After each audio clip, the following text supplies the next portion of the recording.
राज किशोर रामपुर घाट। होली में फौजी को खेला मिलेगा, बैगन और मूली का झमेला मिलेगा, देवर भौजाई लोग का खेला मिलेगा, भर फागुन साला रे लमरेला मिलेगा। हम होली भी मनाते, रंगोली भी मनाते, गाना गाकर फगुआ में डफड़ा बजाते, सारे दोस्तों के घर जाकर अबीर लगाते, पुआ भी खाते और सबको खिलाते। कोई पिए दारू तो कोई पिए विस्की, होली का दिन साला है बड़ा रिस्की। ये लो तू भी पीले काड़ा है भाई, दारू पी के बंद तो खाड़ा है भाई।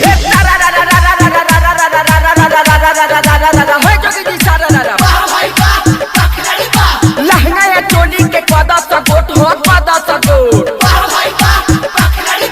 लहंगा या चोली के पदा सगोट, भौजी के वही पर दे दा सब वोट। बोला हाय रे शादी हुआ था नवंबर में भाई, भैया सुबह भाभी संगे कम्बल में भाई, कम्बल हटाओ खुलेआम मिलेगा, चोली और लहंगा एक दाम मिलेगा, कभी भी आओ सुबह शाम मिलेगा, फागुन का दिन है तो याम मिलेगा।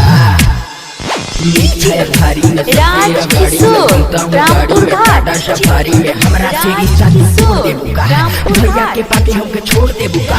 औरत गया गया मौरत का पीछे, फौजी के साया साड़ी भैया तो पीछे, तेरा भाई टाइगर का गाना तो हिट है, चार पैक मारी के सब कोई फिट है। होली में फौजी को केला मिलेगा, बैगन और मूली का झमेला मिलेगा, देवर भौजाई लोग का खेला मिलेगा, भर फागुन साला रे लमरेला मिलेगा।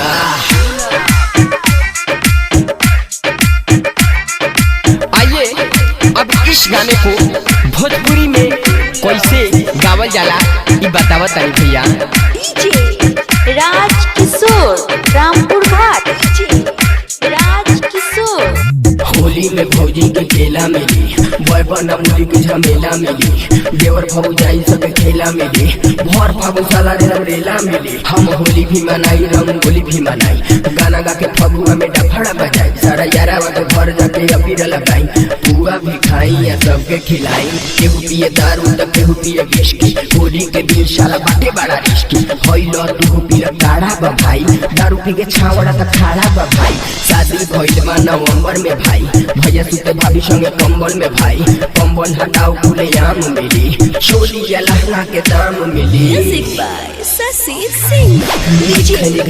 राज किशोर रामपुर घाट। टाटा सफारी में हमरा से रिश्ता तो तोड़ दे बुका, भैया के पाके हमके छोड़ दे बुका। यहाँ औरत बा आगे या मौरत बा पीछे, फौजी के साया साड़ी भैया तो पीछे, राउर भाई टाइगर के गाना तो हिट बा, चार पट मारी के सब के फिट बा। होली में फौजी के केला मिली, बैगन मूली के झमेला मिली, देवर भौजाई सबके खेला मिली, भर फागुन साला रे लमरेला मिली। राज किशोर रामपुर घाट।